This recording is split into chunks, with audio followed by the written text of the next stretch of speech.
My protocol is significant because it allows you to make very precise catalyst, very selective, which can do only one catalytic reaction.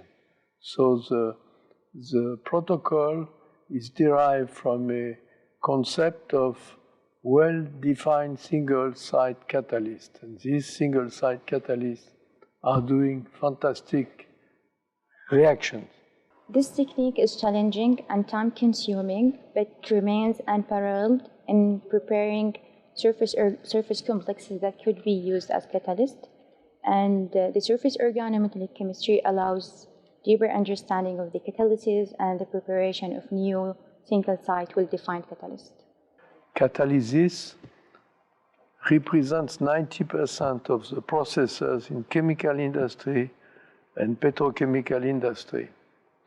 So catalysis is extremely important for energy, environment, fine chemicals. And of course, new catalysts are very active in this field, can open a lot of doors in chemistry and petrochemistry. Because in KAUST, we have the most sophisticated equipment you can find in the world. We are the most equipped catalysis laboratory, and in particular, you have very strong infrared spectroscopy, you have very strong NMR, you have very strong